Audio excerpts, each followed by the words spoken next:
Just quit the chatter and get those documents sorted on my desk. You're out of here."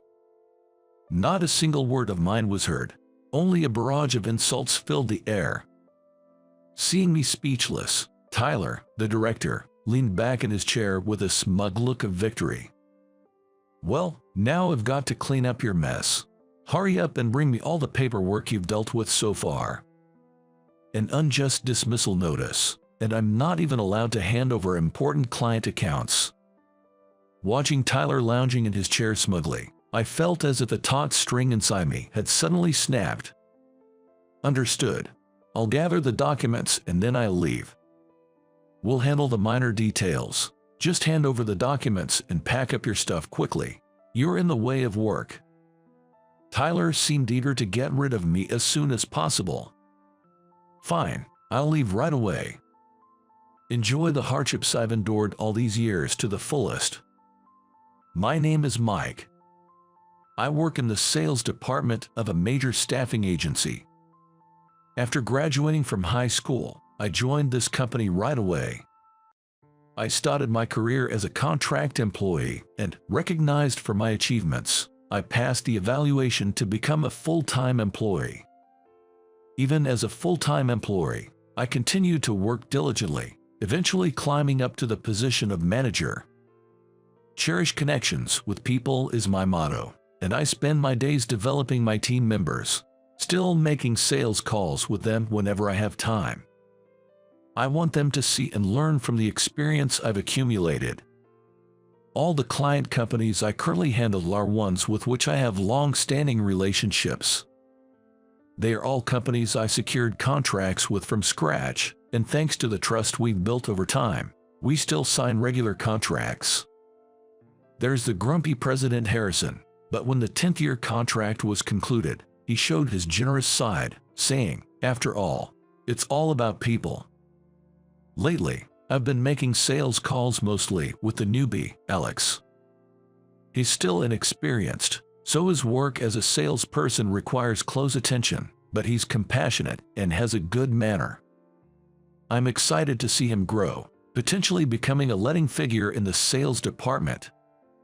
One day, I planned a long vacation for my 10th wedding anniversary to go on an overseas trip with my wife.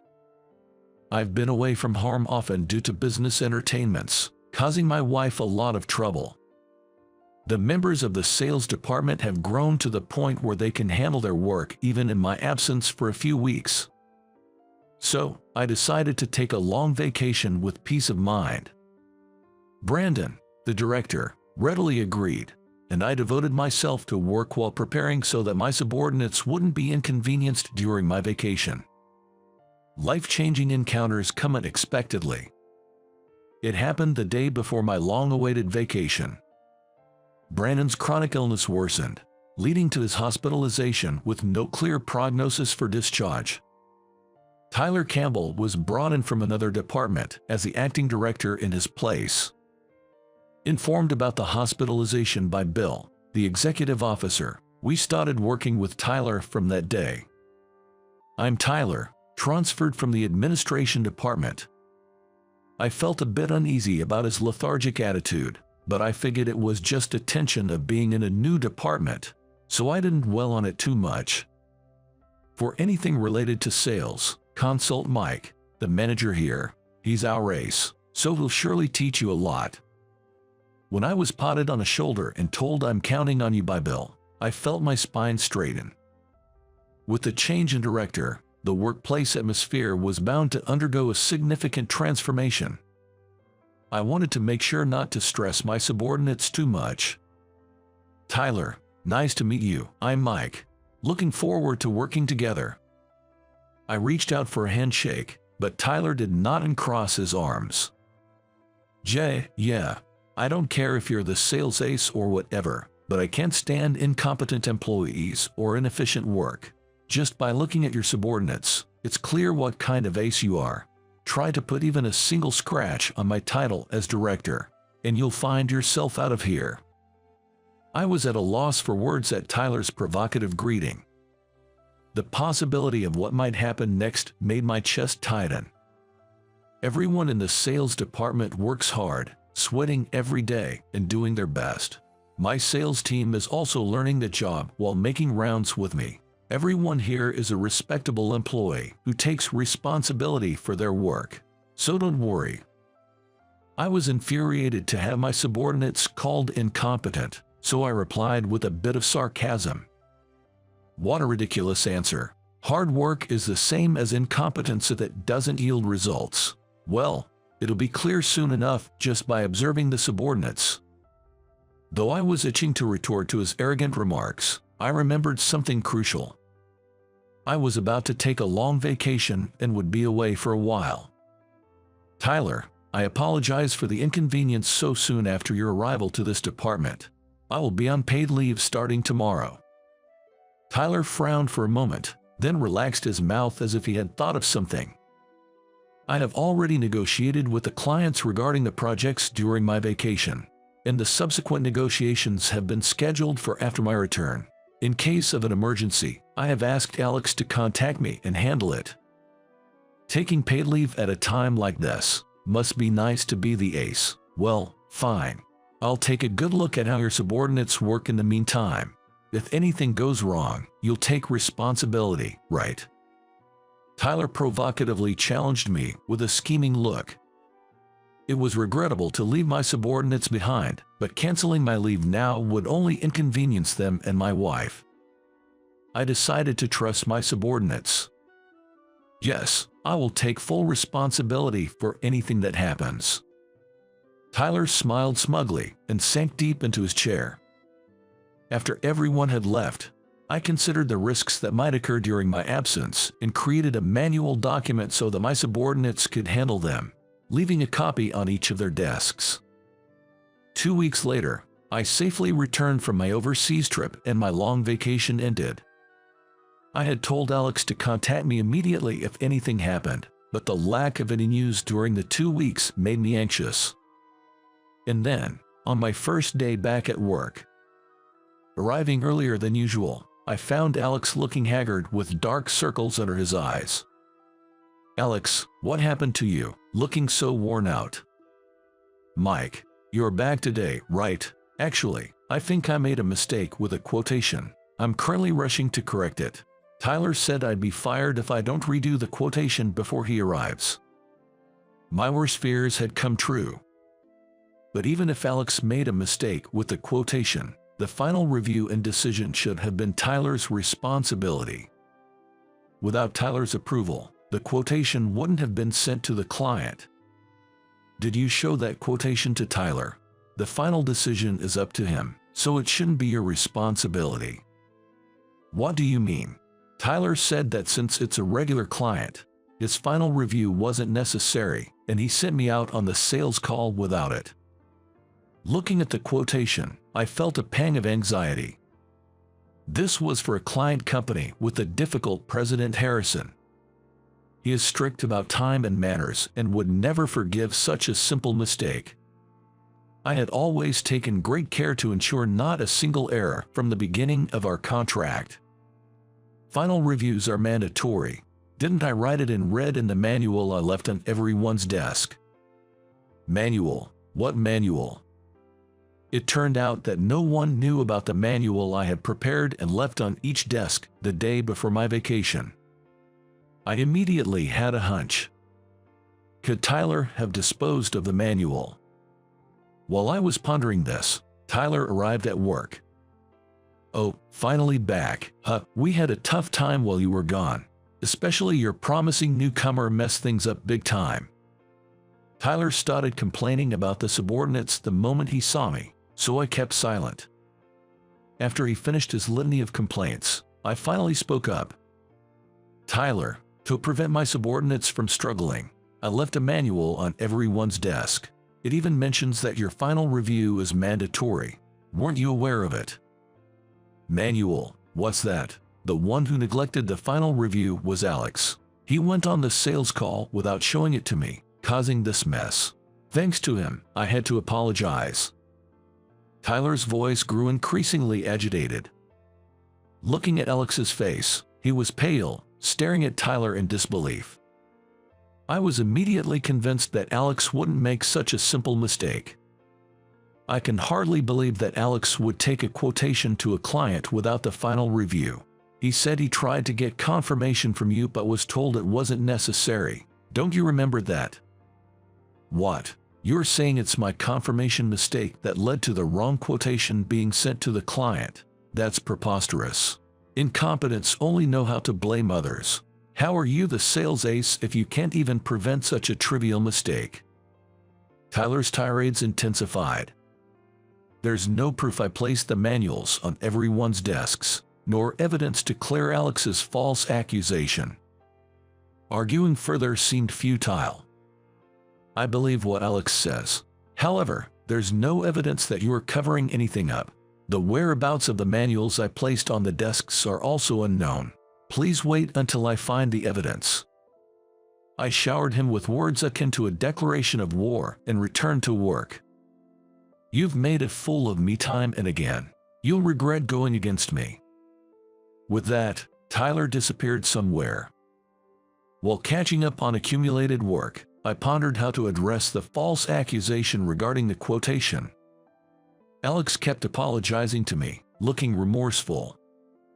If you believe you did the right thing, stand tall. It's okay, I believe in you. For now, let's take the correct quotation and apologize to the client.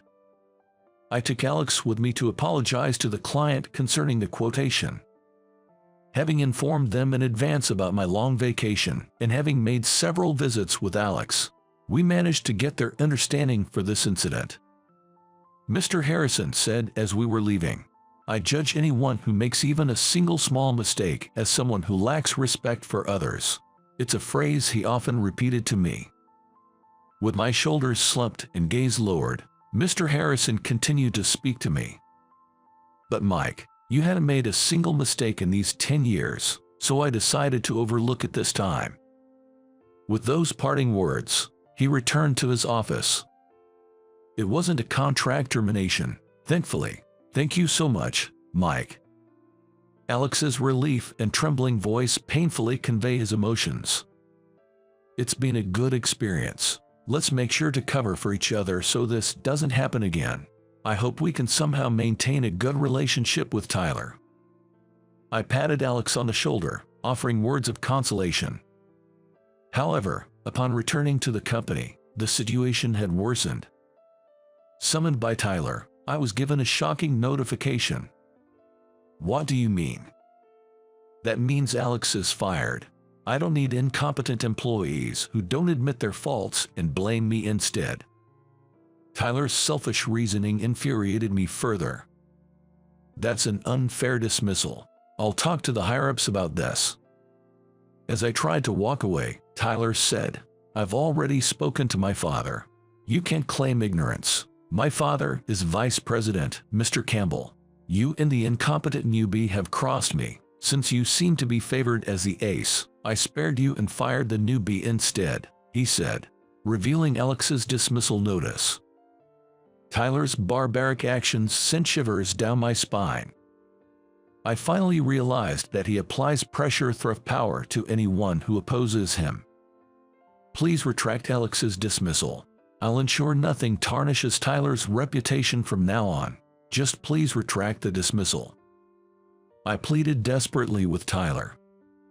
My pride was nothing compared to unjustly fired Alex. Don't think your groveling will calm my anger. Incompetent ace, I've always hated pretentious hypocrites like you, claiming to be well-liked. Don't make me laugh. You're just a low-educated incompetent trying to please everyone. That's when I finally understood. Tyler disliked me personally. As long as I remained in this department, the harassment towards me would never stop. And it would inevitably affect my subordinates too. Tyler, do you remember the promise you made on the day you were transferred here? I promised to take responsibility for my subordinates. His tone changed abruptly from the tirades he had been hurling at me. What, you're saying you'll resign instead? If it means Alex won't be fired, I'll take responsibility. My words seemed to irk Tyler even more as he raised his voice. So, it's your fault for leaving your incompetent subordinates while you were off. You're taking full responsibility, right? We don't need incompetence and low education in our company. You got your wish. You're fired. I accepted the dismissal notice, fully prepared for everything. After briefly greeting my subordinates and attempting to at least hand over the client accounts, just stop the chatter and get those documents sorted on my desk. You've got no place in this company anymore. Tyler's tirades echoed without listening to a word I said. Seeing my speechless figure, Tyler leaned back in his chair with a satisfied look as if he had won. Well, now I've got to clean up your mess. Bring me all the paperwork you've handled so far. An unfair dismissal notice, and I wasn't even allowed to hand over important client accounts. Watching Tyler smugly leaning back in his chair, I felt as if a tightly wound string inside me had snapped. Understood. I'll gather the documents and leave. We'll handle the minor stuff. Just hand over the documents and quickly pack up your things. You are getting in the way of work. It seemed Tyler was eager to get rid of me as soon as possible. Fine, I'll leave right now. Let him fully experience the hardships I've endured. A few days after being handed the dismissal notice, the situation took a sudden turn. While I was resting at home, I received a call from Alex. Hey, Alex, how are you doing? Is something wrong? The unusual atmosphere was palpable even through the phone. Mike, it's terrible. The clients you've been regularly maintaining contracts with are one after another filing for cancellations. My eyes widened. The contracts I had secured with those clients were worth hundreds of thousands of dollars each.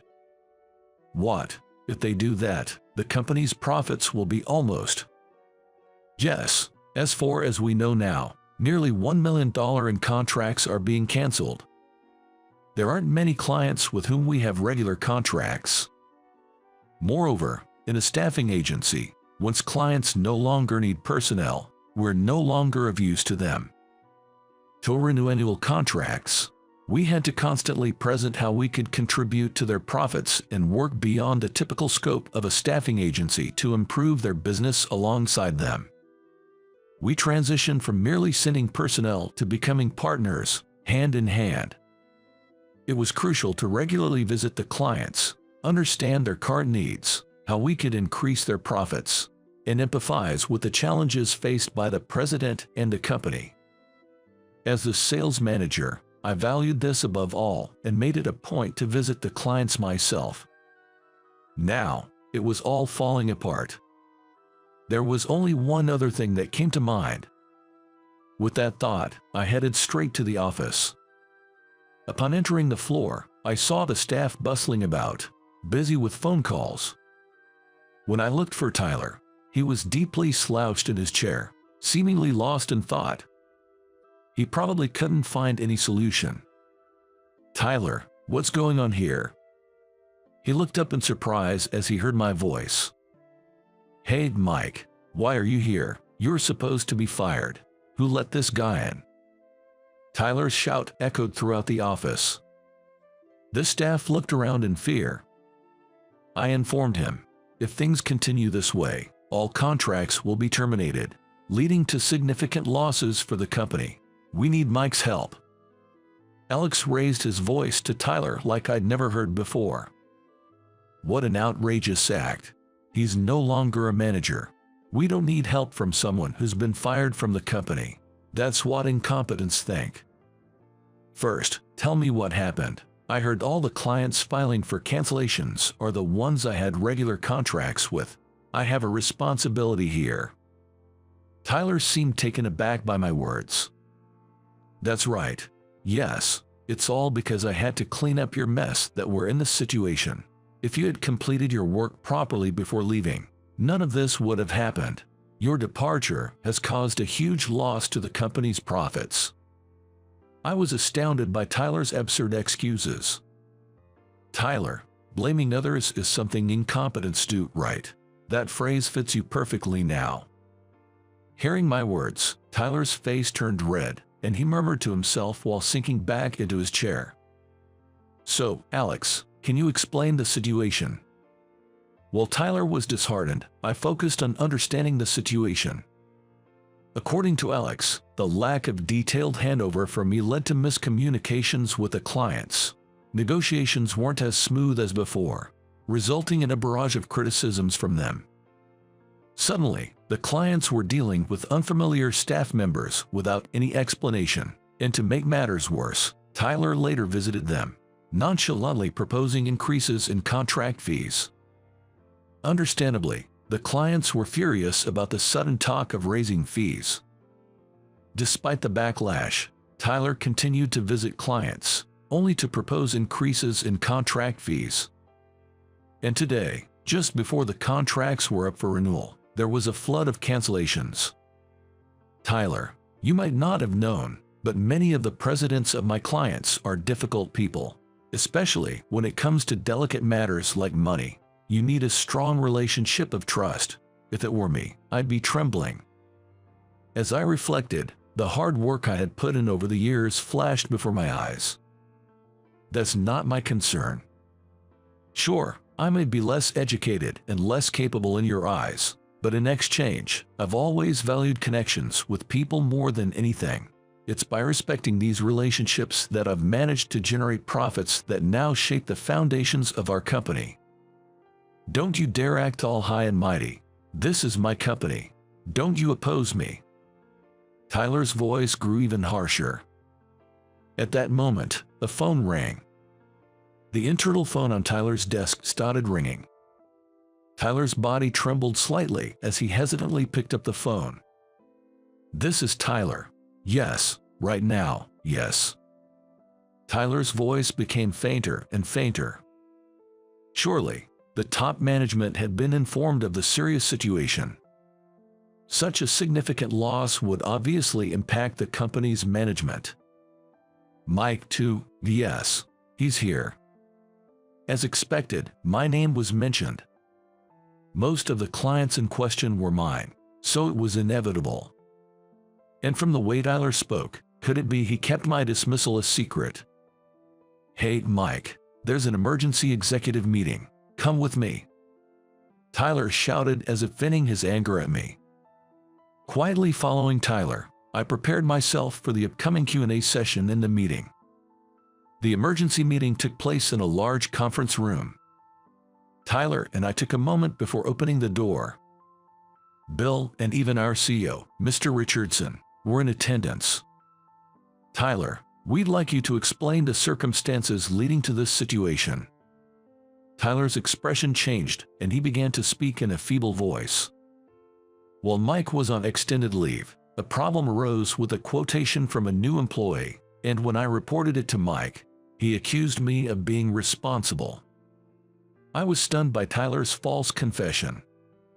Mike then went absent without leave. In the meantime, I was advancing negotiations with his clients, but without any handover from him. The trust from our clients crumbled. Tyler, that's because you. I couldn't hold back and interrupted. I apologize for the inconvenience caused by my inadequate guidance. Tyler apologized, cutting off any further discussion. I was utterly appalled by Tyler's responses, all aimed at self-preservation until the very end. I see, Mike, is this true? Hearing Bill's question, Tyler glared at me. Even if Tyler was the son of Vice President, Mr. Campbell, I had already been dismissed. There was no reason for me to cover for him now. No, not a single thing he said is true. I then recounted everything, from Tyler's tyrannical behavior and unfair dismissal to his barbaric negotiations. Vice President, Mr. Campbell, stood up in disbelief at such selfish behavior. After finishing, I added one last thing. Therefore, I am no longer a manager here. I am a former employee who was unjustly dismissed. The executives began voicing their opinions amidst the conflicting accounts. At that moment, there was a knock on the door. "Excuse me," a familiar voice said as Alex entered. "I apologize for interrupting the meeting. I am Alex from the sales department. I have brought evidence to prove Mike's innocence." He then took out a recorder. Alex had been recording Tyler's actions and words during my absence. When I returned to work after my days off, during the rough negotiations, and even in today's interactions, everything was recorded. Alex, how dare you do this? That's not my voice. It's different. But it was clearly Tyler's voice, unmistakable to anyone who heard it. After the recording was played, Vice President, Mr. Campbell, Tyler's father, stood up immediately. I sincerely apologize for letting my foolish son conduct himself so poorly. He will be duly punished for his actions. He apologized profusely, not even glancing at Tyler. What's going on? What's happening? Gaining up on me like this? Tyler was slumped on the floor, crying out. In the eerie silence, there was another knock on the door. When Alex opened the door, there stood President Harrison, who was known for being hard to please and with whom we had a long-standing contract. Why are you here? Then, Vice President, Mr. Campbell, approached the door and spoke up. He's a friend of mine. He was worried about Mike and contacted me today. Turns out, they were classmates. Given President Harrison's temperament, it had always been a secret that he was under contract with the staffing agency of Vice President, Mr. Campbell, but my sudden disappearance had concerned him, prompting him to reach out. I sincerely apologize for my abrupt change in handling and my disrespectful behavior. Touched by President Harrison's concern despite his challenging personality, I apologized for tears for the rude negotiations. He mentioned that if I would return as a responsible person, he would renew the contract. Apparently, he had just arrived when Alex came in and had overheard everything. Knowing I had been unfairly dismissed, he decided to re-contract with us. Would you come back as our star player? I nodded eagerly. With Tyler speechless, applause and cheers erupted from everyone. Then, I shook hands with Alex, expressing my gratitude for his brave disclosure. Afterward, I visited each client who had sent a contract termination notice to apologize with a gift. I explained the company's recent scandal and secured recontracting under the condition that I would return as their representative. Some companies refuse contract renewals due to scandals, but most have agreed to re-sign, each of them saying the same thing. They all said, "We want to entrust it to you because it's you, Mike." I might be considered low-educated and incompetent for only having a high school diploma. But as President Harrison said, the future of a company is built on relationships. Thanks to Tyler, I've come to want to spread this belief even more. As for Tyler, he was stripped of his position and suspended indefinitely. Vice President, Mr. Campbell, who did not overlook Tyler's selfish and tyrannical behavior, said he wouldn't rehire him as a full-time employee even if he wished to return. With his punishment, Tyler faces a thorny path to social reintegration. But perhaps, learning from this and experiencing the warmth of those who reach out, his life might brighten a bit. Despite being seen as incompetent and low-educated, I've managed to climb this far.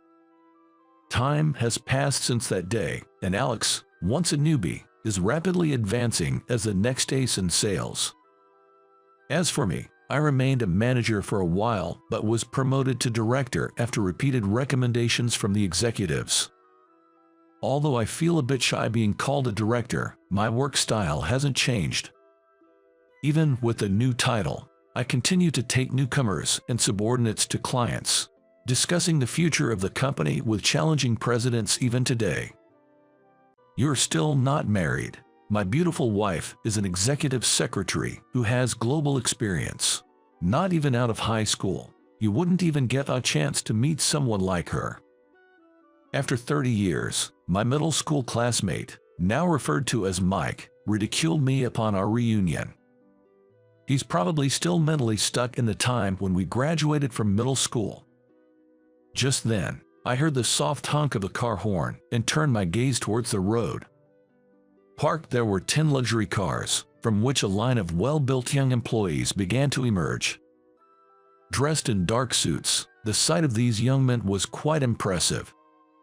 These men with imposing figures built through physical labor, which were evident beneath their suits, all greeted me together. Mike, who had been watching, staggered back in fear before staring at me in astonishment. My name is James Carter. I'm 45 years old this year. I work for a construction company and live a happy life with my beloved wife and adorable daughter. Hearing just this, one might assume I've had a peaceful and gentle life.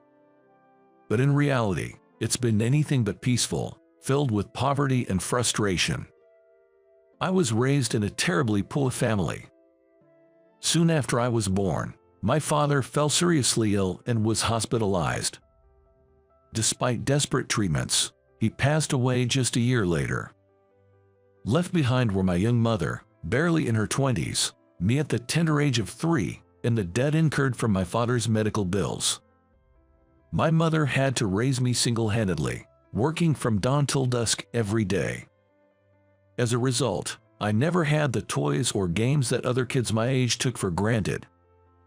We barely made ends meet by eating bread given to us by the bakery where my mother worked that could not serve it.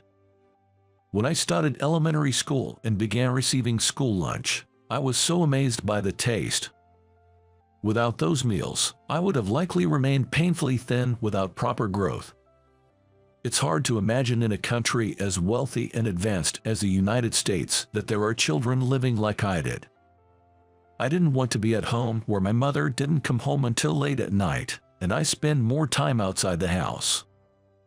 Even when I tried to play with others, I didn't have the latest games or anything really. Moreover, my worn and ragged clothes made me an outcast among my peers. That limited what I could do in parks and playgrounds, so I naturally holed myself up in the library to read books. Learning about worlds unknown to me was exhilarating, and my curiosity only grew, naturally drawing me to various subjects. Before I knew it, my grades improved significantly, and I began to earn the respect of my classmates. In middle school, I continued to excel academically, leading to roles like class rep and student body president, making for a fulfilling student life. However, this streak of success ended in the spring of my second year of middle school. A parent-teacher conference was held to determine a course of study at the high school, and I was present, but both my mother and my school counselor, Mr. Thompson, looked somber. With my academic ability back then, I could have easily gone on to the most advanced course at the top high school in the state. But even if we don't have to pay tuition, it costs a lot of money to go on to higher education. Mr. Thompson, isn't there any way? It's heartbreaking to think that his potential could be wasted just because we're poor, my mother said. No, it's okay, Mom. I've always wanted to start working as soon as possible, I lied. The truth was, I wanted to attend high school like my classmates. Go to college and gain a broad range of knowledge and experiences to contribute meaningfully to the world. But I also wanted to provide a more comfortable life for my mother, who had done so much for me. Considering this, I lied about my intentions to work immediately after middle school. However, my insistence didn't matter. My mother, nearly in tears, desperately wanted me to continue my education. Seeing my mother's determination for my future, Mr. Thompson presented a brochure. This local company, called the Anderson Group, actively accepts employees who have graduated from middle school. The company has a program that allows them to work while taking correspondence courses, so you could still get your high school diploma depending on your effort, James, he explained. Hearing Mr. Thompson's words, my mother pondered for a while. The construction industry seems physically and mentally demanding. Even with such a program, is it really possible to find time to study? She questioned. Indeed, it would require far more perseverance and effort than the average high school student, but I believe James has what it takes to succeed, Mr. Thompson reassured her. As my mother and Mr. Thompson discussed, I became fully convinced to work for this company after reading the brochure. It seemed like a place where both my desire to work and my mother's wish for me to study could be fulfilled. Above all, I was moved by the passionate corporate philosophy of the company's president, Mr. Anderson, which was detailed in the brochure. The company aimed to pursue happiness for all employees, both in their work and personal lives, while contributing to the advancement of the community and youth. Those words filled me with endless possibilities and enthusiasm, making me eager to join their ranks. Thanks to Mr. Thompson's support, I secured a job at Anderson Group. While all my classmates were heading to high school, I started feeling like an outsider at school. There was one person who seemed quite pleased with my situation. It was Mike, who had been my rival since elementary school. Mike came from a wealthy family and had been attending prestigious tutoring centers since he was young. Despite that, I often outperformed him in grades during our elementary school years, which apparently infuriated his mother. She unilaterally declared me his rival and constantly pushed him not to lose to me. However, my grades remained superior to Mike's throughout middle school, and I never relinquished the top spot in our class. At that time, I was still planning to pursue further education and had chosen the advanced course at one of the most competitive high schools in the state as my aspiration. While my mock test results were comfortably within the passing range, Mike's result was on the fence with a 50% chance of admission. After sneakily peeking at my results, a frustrated Mike bitterly remarked, "You can afford to go to the high school for 4 years, so how can you?" I couldn't muster a response to Mike's words. Yet, despite the bitterness and humiliation, I resolved to keep this incident to myself, not wanting to sadden my mother with it. From that moment, I began to seriously consider employment over further education. As everyone around me looked forward to high school, I resigned myself to the fact that such a future wasn't meant for me. When the placement period arrived, I took a chance and applied to an advanced course at a prestigious high school, securing the top score among applicants. After that, I changed my mind from higher education to finding a job. Thus, upon graduating middle school, I joined Anderson Group. Meanwhile, Mike seemed to have passed the course of his choice. But I was so busy adjusting to the completely new world of the construction industry that I didn't have time to think about anything else. Nowadays, female supervisors exist, but back then, the construction industry was dominated by men, and angry shouts were always heard here and there. In my new surroundings, it was Mr. Charles Anderson, the president of the Anderson Group, who took care of me as I was flustered and trying to adjust. Upon learning about my situation, Mr. Anderson, with tears in his eyes, vigorously patted my back in encouragement. "Young men like you, James, are the reason I run this company. Don't hesitate to ask for anything," he declared. True to his word, Mr. Anderson ensured I received on-the-job training while also making time for my studies. Consequently, I spent my mornings working on-site and my evenings studying at Mr. Anderson's home. Mr. Anderson had a lovely 3-year-old daughter. Her name is Sophia, who quickly grew fond of my frequent visits and would eagerly greet me at the door. "Sophia seems to have taken a real liking to you, James. Even when I'm around, she heads straight to you," Mr. Anderson would say, making me feel somewhat embarrassed. While gaining on-site experience, I also began to handle computer-based tasks such as calculations and designs. Apparently, I was better suited for the latter and gradually began to focus on administrative work. 4 years into my job, I graduated from a high school with a correspondence course. I had been contemplating continuing my work at the company when Mr. Anderson encouraged me to pursue higher education. "There's never a loss in acquiring education when you have the chance. Don't worry about the company. We'd be grateful to have you return with even more knowledge." Thus, I went on to study architecture at a prestigious university with the savings I'd made in salary. Sharing my acceptance news with my mother, she teared up with joy, saying, "You've worked so hard, balancing work and studies. You've really done well." Her happiness made me emotional too. At the university, I learned from renowned professors, made friends and acquaintances within the architectural field, and enjoyed fulfilling days. After graduating, I returned to Anderson Group, eventually taking on significant management roles in the company as I crossed into my 30s. My promotion was celebrated by my former senior colleagues at the company. Someone with hands-on site experience leading them significantly improved work efficiency. Thinking from both a managerial and an on-site perspective allowed us to make our operations safer and more efficient. As a result, Anderson Group's performance soared, and in recent years, the company has seen significant growth. My alma mater occasionally invited me to lecture on architecture, enhancing my local reputation and attracting a steady stream of young job applicants, contributing to the company's continued growth. Meanwhile, Mr. Anderson's daughter, Sophia, grew into a beautiful woman. Even I, typically slow to notice such things, noticed that Sophia seemed to have a genuine fondness for me. One day, Mr. Anderson invited me for a drink after work and abruptly asked, "So, James, have you got someone special in your heart?" "No, I'm enjoying my work right now and haven't really had the chance to meet any women." In response to my casual reply, Mr. Anderson looked at me seriously.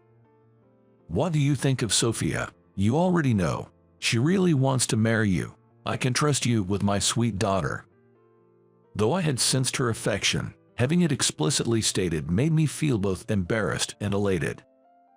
The next day, I dressed in my best suit and visited Mr. Anderson's home.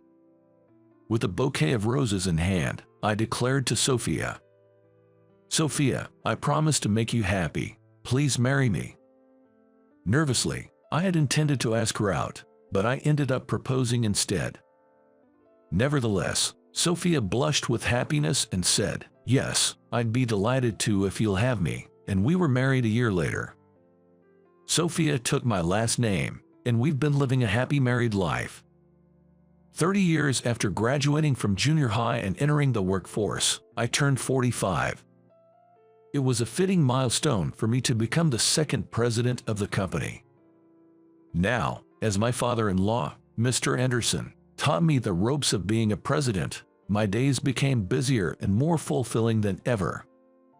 Before I knew it, Anderson Group had grown into a regional powerhouse with 7,500 employees. Amidst this, the company was invited to play a central role in a major regional development project. With many related companies involved, a networking reception was organized in a hotel's grand hall to foster connections. On the day of the reception, the venue, set up as a buffet-style party, was bursting with the enthusiasm and ambition of those in the construction industry. This time, family attendance was encouraged, so the presence of construction company presidents' spouses and children added to the ambience. Sophia mentioned she would join later, so I waited for her arrival at the entrance, looking out onto the street. That's when a man stopped in front of me. His face seemed familiar, and as he approached and scrutinized me, he broke into a wide smile. "Hey, aren't you James? Long time no see. It's me, Mike." It was Mike, the one who had treated me as a rival back in middle school. "It's been a while. Surprised you recognized me." "I'm a sales director now. Beating my peers requires at least remembering names." Mike smirked, crossing his arms and staring at me. "I heard you became a carpenter. Are you involved in this project? You don't look sunburned, though." Got fired from carpentry. He probably assumed I was still working on site due to my initial job.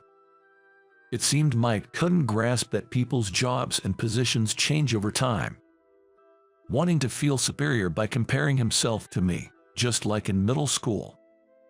Mike continued scrutinizing me, but then seemed to find a new angle to attack from. "Attending alone, aren't you? You're still not married. My beautiful wife is an executive secretary who has global experience. Not even out of high school. You wouldn't even get a chance to meet women." Reuniting after 30 years only to be mocked by Mike indicated his mindset hadn't evolved since middle school. While I understood his desire to boast about his wonderful wife and success, it wasn't appropriate for this setting. Mike went on boasting, but I was growing increasingly uncomfortable. Then, I heard a car horn and turned to look at the road.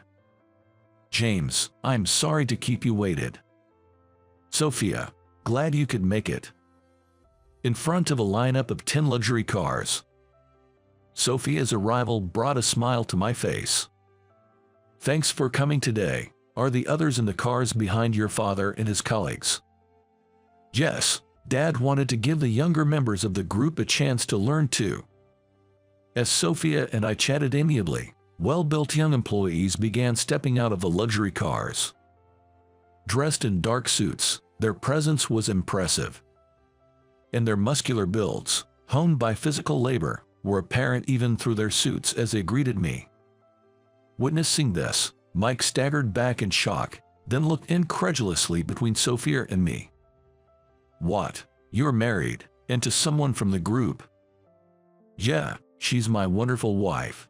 Thanks to her, I'm leading a very happy life," I replied honestly, without feeling the need to hide anything. Our young and well-built employees gradually made their way into the hotel hall. At that moment, a woman dressed in a dark navy suit approached us. Mike greeted her with a relieved expression. "You're late." It seemed she was the wife Mike had boasted about, who has global experience. Being a secretary, she appeared in a simple outfit for today's event.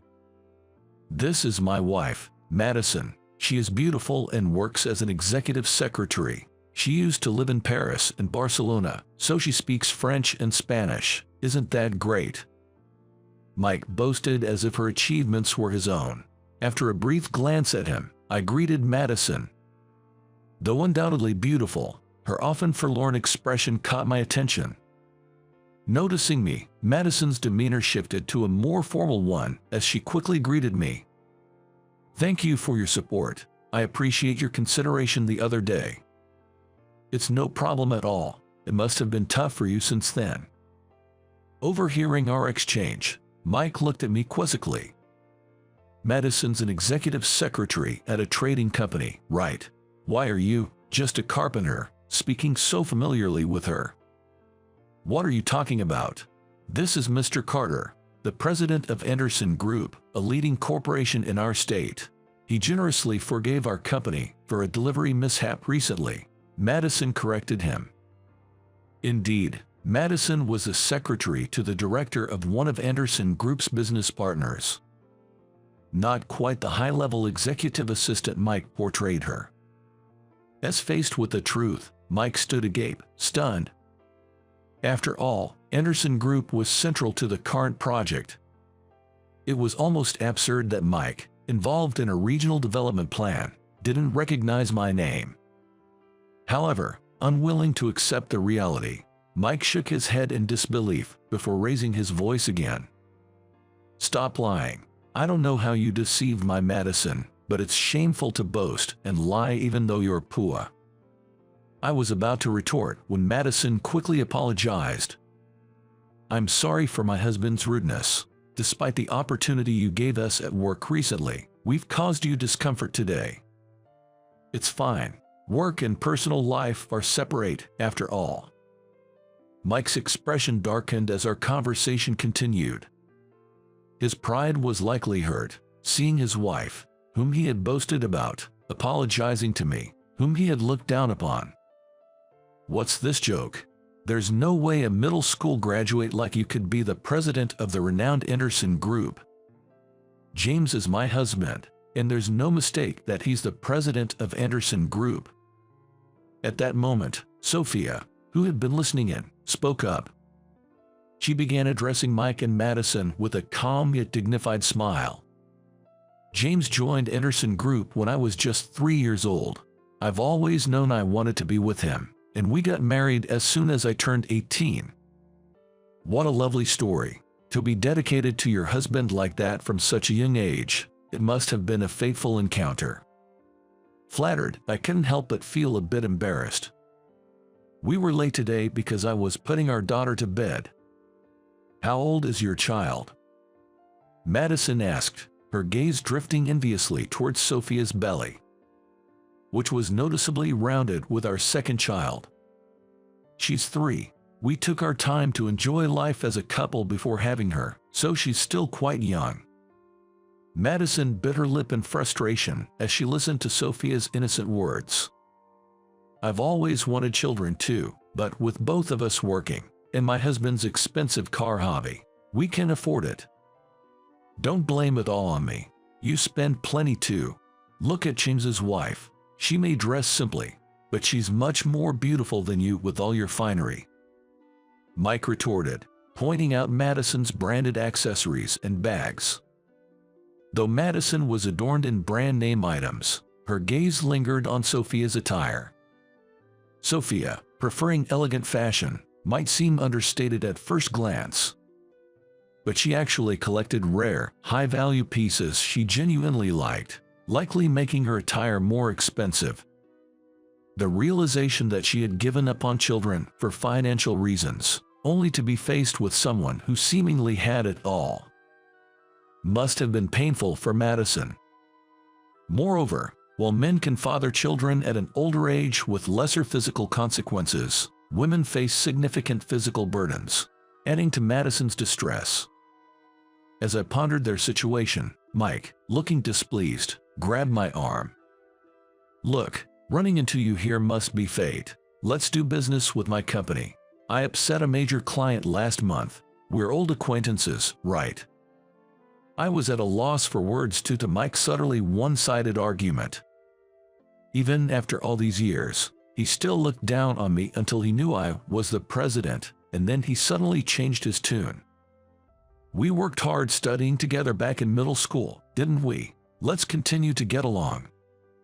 I wonder what Mike remembers from our middle school days. I still haven't forgotten his words. You think you can just go to high school for 4 years without any money? I'm not a philanthropist who's kind to just anyone, and to be honest, I'd rather not have Mike in my sight. I'm sorry, but I have to decline.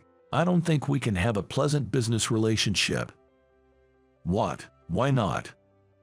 Mike must not have expected to be turned down. His eyes widened in surprise, and he confronted me aggressively. Come on, trade with me. My position at the company is really on the line here. My sales performance is down, and I'm not doing well with new ventures. At this rate, I might get demoted. I can help you there. Isn't that a reflection of your abilities?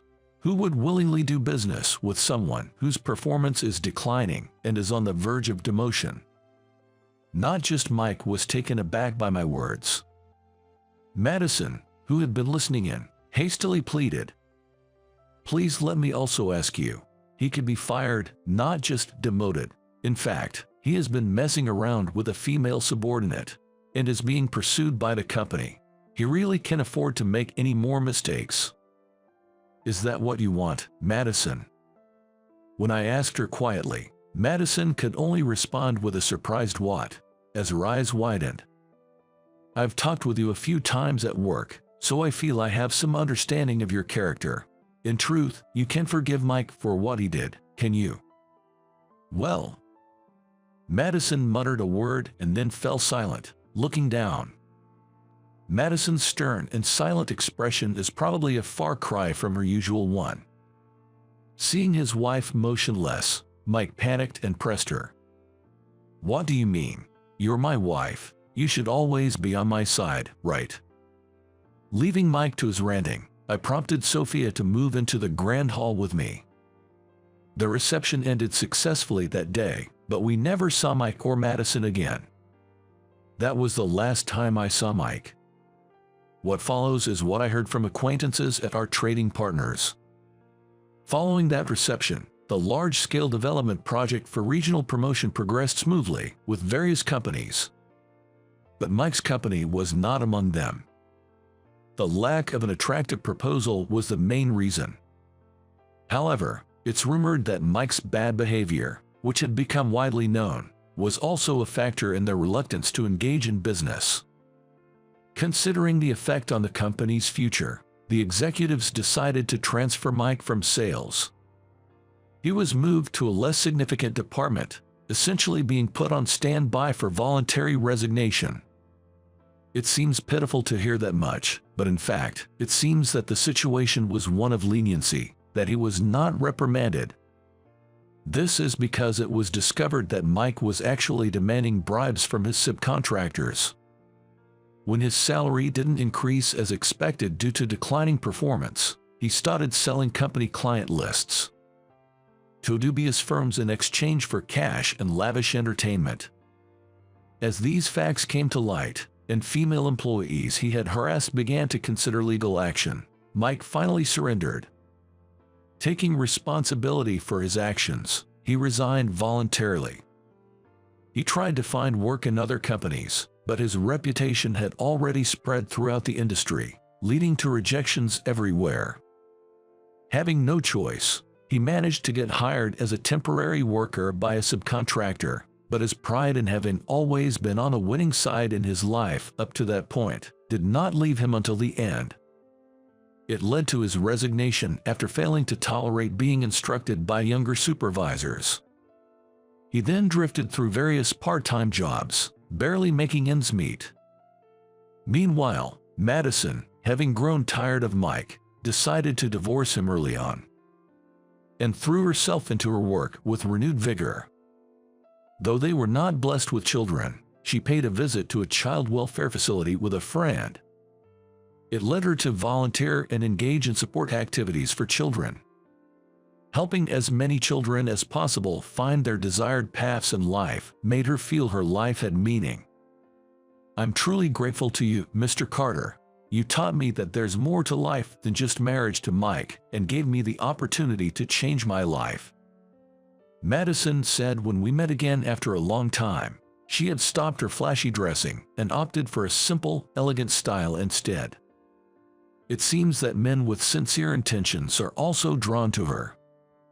Given her diligence and capability, she can undoubtedly carve out a fulfilling life for herself from here on.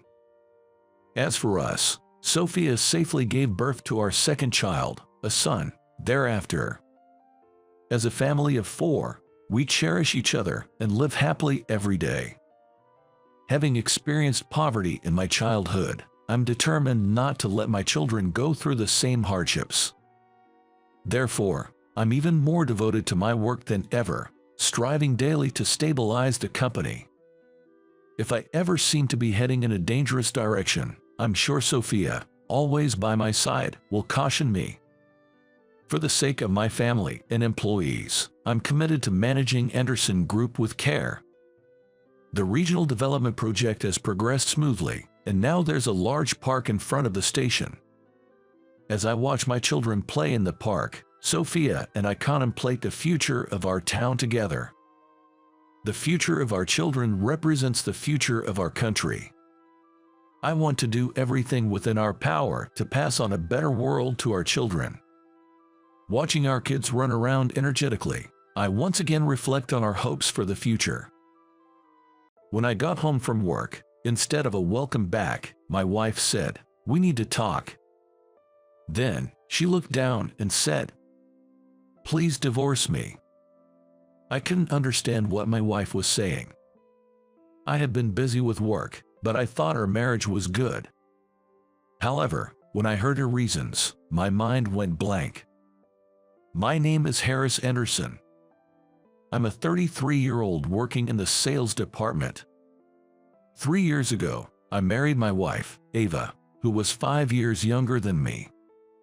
We don't have any children yet. At the time, Ava was 25. She wanted some time to hang out with friends and to enjoy just the two of us before we started a family. Although we both wanted children eventually, my work was so demanding that we decided it would be difficult to support her during pregnancy and to take care of a child. I didn't want to put all the burden on Ava, so we agreed to wait until my work situation calmed down. 3 years into our marriage, I only had to do about 2 hours of extra work each day. However, My job started to involve more business entertaining. Especially on Friday and Saturday nights, I had to attend drinking parties. Sometimes, I got those on Sundays too. It wasn't every week, but there were a few business entertainings a month. Dates planned with Ava were sometimes canceled. She would say, "It's your job, so it can't be helped," and of course, I tried to make it up to her, but I felt bad that she always had to adjust to my schedule. At the very least, I wanted to make household chores easier for her, so I let her use whatever appliances she liked and encouraged her to have plenty of time for hobbies and friends to avoid stress. Ava had the means to be a stay-at-home wife, but she wanted to work a bit, so she took a part-time job with reduced hours. We spent a lot of time apart, but I thought our marriage was good. We talked before bed and shared laughs together. 3 years into our marriage, I started talking about having kids, moving from a life of 2 to a life of 3. Ava would say, "Someday." I thought it would be nice if our first child was born by the time Ava turned 30, but I also thought there was no need to rush since children are a blessing. We didn't fight, and once a month, we went on dates to places within our state or the neighboring state, building happy memories and looking forward to the joy of expanding our family.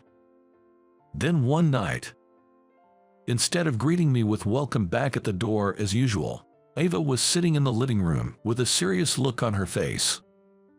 I tried to lighten the mood by saying, "I'm home."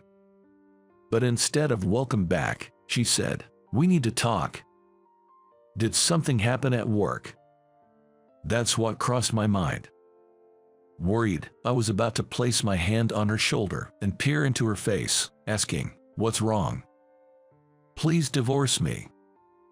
And she calmly placed the divorce oath on the table. My mind went blank. I wanted to believe it was a mistake, something out of a drama I had only seen on TV. Why? As I said this, I searched my mind for any clues. Come to think of it, for the past 3 days, Ava had been saying, "I'm tired, I'll go to bed first," and went to sleep. Usually, we chat a bit before sleeping. But there was no sense of unease. I just thought she was tired. Did I do something to make you mad? Did I do something to you, Ava? I'm sorry, I didn't notice at all. Can you tell me what I did? I asked, apologizing. But Ava just looked down and shook her head. I had no idea what it could be. What do you mean by divorce? I want you to explain properly. I tried to calm my confused mind and asked in a calm tone. I can't do this anymore. I just want a divorce. I wished it was some mistake. Since when? Why? Why didn't you tell me before it came to this? There was no way I could stay calm. I bombarded her with questions, unable to grasp the situation. But she remained silent, lips sealed. It was pathetic, but I was shaking and my voice was tearful. Then Ava began to cry profusely. I'm sorry. It's not your fault. It's my weakness. You did nothing wrong. Then why? Both of our faces were wet with tears. After a moment of silence, Ava gently placed her hand on her stomach. There's a child in my belly. I felt a heavy stone drop in my mind. She had just found out about the pregnancy. Normally, this would be joyous news. But I had been so busy with work for the past 3 months. We hadn't been intimate. It's not my child, is it? She shook her head to my question. Then whose is it? I didn't want to accept it, but I had to ask. Please, tell me. When I asked with a strained voice, Ava, who had been silent, biting her lip, finally whispered a small reply. It's Michael's child. You're joking. Hearing that name, I was speechless.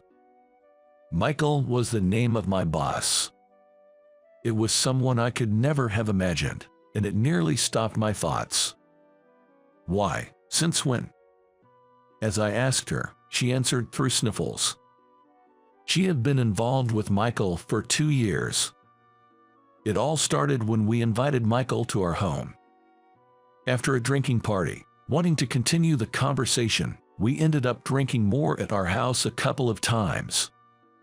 From the first time we invited him, without much time in between, Ava and Michael had secretly exchanged contact information. The first contact came from Michael, but neither of them initiated the relationship. It just happened. When I asked when they met, it was always on days when my work commitments meant I came home late, like drinking parties. Sometimes Michael would ask me, "Can you go in my place?" The business entertaining schedules were arranged by Michael, my boss. So, he was adjusting the meetings to coincide with days he could see Ava. Learning this fact, I couldn't tell if the shaking was from rage towards Ava and Michael or from shame for not noticing anything. But until recently, we had been discussing wanting kids soon as a couple. Of course, her affair with Michael must have been just a fling. That's what I thought, but she wanted a child, not with me, but with Michael. Ava spoke honestly and said, "I'm sorry," but true to her request for a divorce, she admitted that she was now drawn to Michael. "Harris, you were truly kind as a husband, but kindness alone isn't appealing to me anymore." Hearing those words, I was overwhelmed with tears, wondering what our seemingly happy life together had been for. Even knowing this truth, my love for Ava didn't disappear. However, the shock of betrayal was too much, and I couldn't find it in me to try and rebuild anything. The fact that she was carrying Michael's child was all that mattered. I agreed to the divorce then and there, and Ava packed her belongings and left that night. The next morning, my tear-stained face from crying all night was a mess. I washed my face several times with cold water and managed to go to work. The events of the previous night haunted me, but I tried to focus on my work as usual. Michael arrived at work just in time for the start. Normally, I would greet him, but that day I avoided eye contact, pretending not to notice. "Calm down, stay calm," I found myself chanting internally. But it was impossible not to have flashes of thoughts. Feeling my breathing become erratic, I went to the coffee room to calm down. "Let's have a coffee and relax." As I was pouring the coffee, someone entered the office kitchen. Even without looking, I knew who it was by the suit. A hand landed on my shoulder. "Sorry, man, but Ava chose me." Hearing those words, I glared at Michael. Seeing Michael's smirking face. In an instant, Michael was sent flying into the hallway. Unable to contain my emotions, I had hit him. Straddling Michael, who had fallen on his back in the hallway, I was grabbing him by the collar when others intervened, and that's when I came to my senses. Tears of frustration streamed down my face. Despite the commotion, the company decided not to report to the police after hearing the situation. However, violence is inexcusable. I was terminated, and Michael faced some form of disciplinary action. Afterward, Ava and I officially divorced. I wished them harm, but thinking the unborn child was innocent, I refrained from wishing that way. At that time, I just wanted to cleanly break away and disappear from the scene. Nothing could bring back the wife I was happy with. She was starting a new life with Michael and their unborn child. Becoming unemployed, I should have looked for a new job, but I lacked the energy to move forward, leading to days of doing nothing. Fortunately, I had savings from my bachelor days. I could manage without immediate employment, but the longer I stayed home alone, the more my spirits sank. Realizing this couldn't continue, I decided to go on a journey with no particular destination. I rode trains and buses, gazing at distant sceneries, and stayed at inns I stumbled upon to heal my mind and body. Though it was a solo trip for a change of scenery, my thoughts kept returning to my ex-wife. It was so much fun back then. All the time I spent away from home for work seems pointless now. I didn't do enough as a husband. Despite this, the memories that came with my reflections were all the happy and fun times I had with my ex-wife from when we first dated until now. Maybe I should have a drink. The hotel only provided breakfast, so dinner was up to me. I thought about settling for some canned beer from the convenience store, but decided to go out for a change of scenery. Come to think of it, there was a small restaurant near the inn. I decided to visit a place I had found during a walk earlier that day. I walked through the door and took a seat at the counter.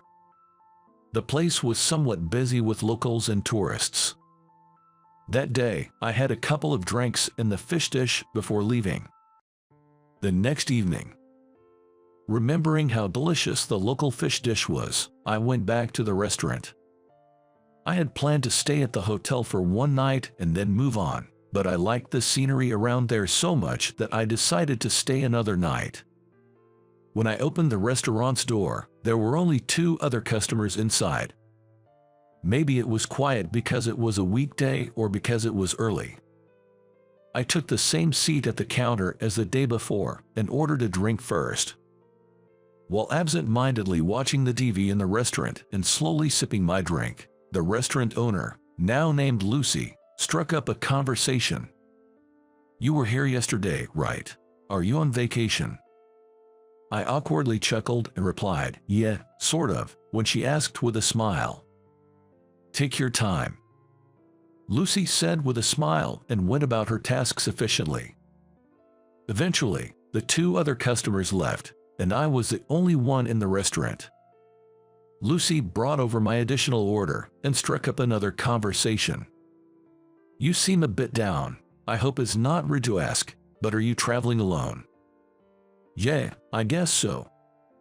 I found myself unconsciously rubbing the spot on my right hand where my wedding ring used to be. Maybe I drank a bit too quickly that day. Feeling slightly tipsy, I started to open up about why I was on this trip.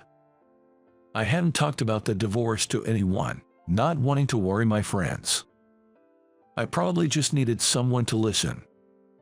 And again, the next day, for the 3rd consecutive day, I found myself back at the restaurant. "I'm sorry about last night." Once I started talking, I couldn't stop, and it turned into a long conversation. "That's okay. There weren't any other customers anyway. Oh, you seem a bit more refreshed today." "Thanks to you." I thanked her and took my seat at the counter. I was the first customer of the day since it was early. With no other customers around, Lucy engaged in conversation. We talked about how long I planned to take it easy and how I knew I needed to find work eventually, all while sipping my drink. You don't have to rush back into work if you're not ready. Some say staying busy helps, but if you have some savings, maybe taking it easy and doing some part-time work could help you recover at your own pace. There are many ways to live. I ended up here by going with the flow, too. Changing your living environment might be a good idea. Maybe even consider moving out of state for a fresh start. Lucy's words struck a chord with me. As we were talking, the restaurant door made a noise. "I'm back. I got everything you asked for." She might be in her late 20s. The woman smiled at Lucy and started a conversation. "Thanks, Emily. You're a lifesaver. Was it heavy?" "It was nothing. Do you need help with anything today?" "No need today, Emily. You must be tired, right? Come, have a seat. You're staying for dinner, aren't you?" "Thank you. I think I'll have that." The atmosphere in the restaurant seemed to brighten suddenly. Our eyes met, and I greeted the woman. "Good evening." "Good evening. Welcome. I'll take a seat too," she replied. The woman hung her jacket over the back of the chair and took a seat at the end of the counter. "Oh, she's my daughter. She sometimes buys things we're running out of and helps out when the restaurant gets busy," Lucy explained. "And I make sure to get my meal out of it too." Saying that, Lucy and Emily shared a laugh, their eyes twinkling in amusement at the playful comment. "So, you're mother and daughter. No wonder there's a resemblance, I noted. Emily, with her shoulder-length hair and a smile that suited her cute demeanor, looked a lot like Lucy, especially around the eyes. With no other customers around, the three of us enjoyed a lively conversation. Emily lived nearby but in her own place. She had just turned 30 and worked as a preschool teacher. She sometimes stopped by after work to help out and have dinner before heading home. I introduced myself briefly in kind. I'm on a sort of sentimental journey, I shared with a laugh. Continuing from the conversation I had with Lucy earlier, I delved into more details. Emily turned to face me, nodding along as she listened. The next day, for the fourth day in a row, I found myself heading to the restaurant again. I was completely won over by the food. The dishes, though simple, were delicious. It was just after opening time when I walked in. Today, Lucy and Emily were both behind the counter. Welcome. Good evening. You're here again today, I greeted. Jep got roped into running errands for Mom again. She forgets a lot of stuff, Emily joked. Lucy made a face but ended up laughing with Emily. We enjoyed another evening of drinks and conversation. Harris, you're such a cheerful person. You speak so gently and seem very kind, Emily observed. I do hear that I'm kind, but sometimes being just kind leads to being alone, I responded. Responding to Emily's words, she quickly covered her mouth with a surprised "oh." But when our eyes met again, the mood lightened enough for all three of us to share a laugh, making me feel a bit more at ease. We then talked about possibly moving. Although I hadn't made up my mind, Lucy's words from the day before had me considering a change of scenery. Where would you like to live? I like the atmosphere and the clean air here, so maybe somewhere nearby, I mused.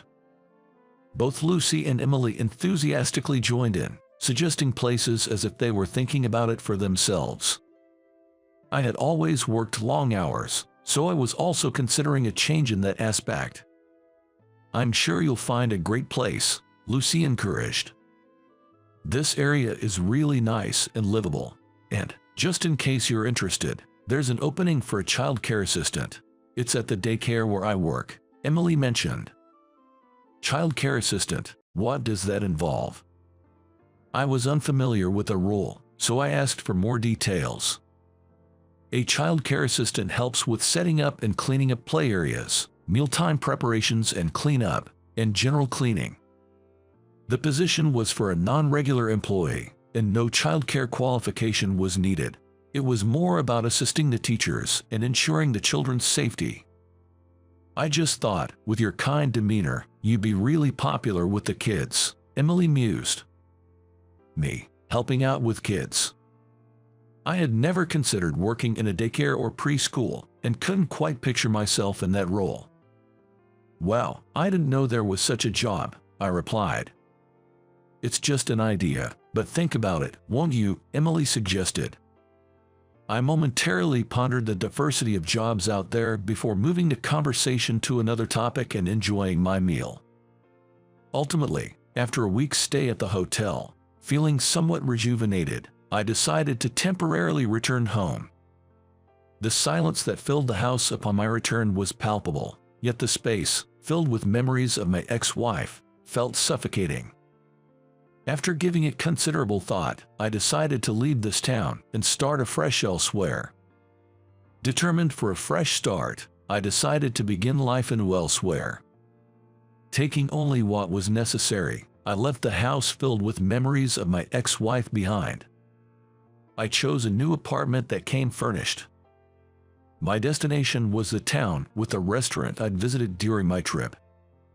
After settling in from the move, I found myself suited up. Nervous about an interview for the first time in years. The interview was at the daycare where Emily worked. I had the interview with Miss Taylor, where I introduced myself and discussed my previous job and responded to various questions. Your way of speaking, expressions, and overall demeanor are really gentle and pleasant. Hearing these words helped to ease my nerves a bit. Lastly, could you share why you decided to pursue this job?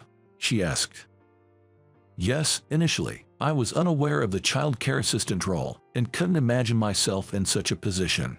However, I recalled being favored by younger children and animals since my childhood, and I've always enjoyed caring for others. Though it's a job caring for young children, I was motivated by the thought of contributing to preserving their innocent smiles. I acknowledged to Ms. Taylor that, while I could only imagine the challenges, I was fully aware this job wouldn't be easy. Yet, I assured her that my decision to apply was made with serious consideration. A few days later, I received a call offering me the job. The excitement of what lay ahead was invigorating, yet it also made me feel a sense of responsibility.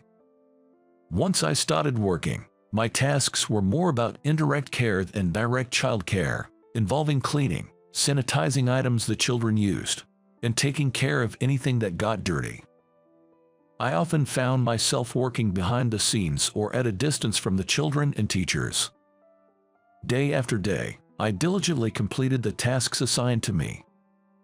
Then one day, while cleaning items used outside and those covered in mud, a couple of children shyly approached me, asking, "Mr. Anderson, want to play?" Despite my internal reaction of "I'm not a teacher," I was at a loss for how to respond to being addressed directly for the first time. "Mr. Anderson is busy cleaning right now, but how about we play together later?" Emily intervened promptly. The children cheerfully said yes and ran off to the play equipment. "Thank you. It was the first time I was approached like that, and I didn't know what to do." "The children are very curious about you, Mr. Anderson. Let's play with them once you are finished."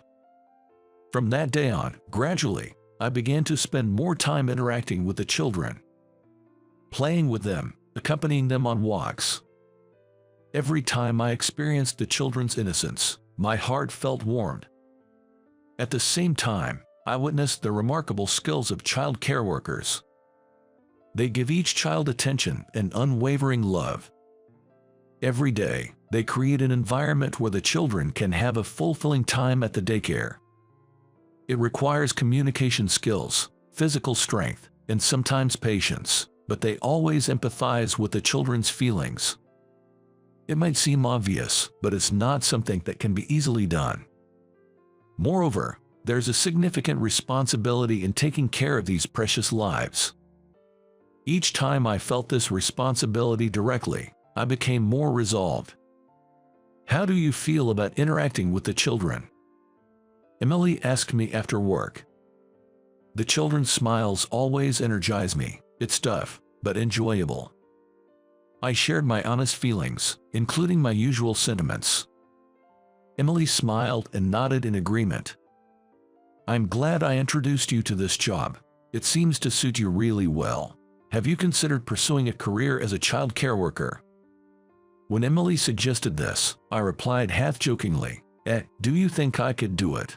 But once I was back home, I found myself naturally turning on the computer. What I was looking up were online courses.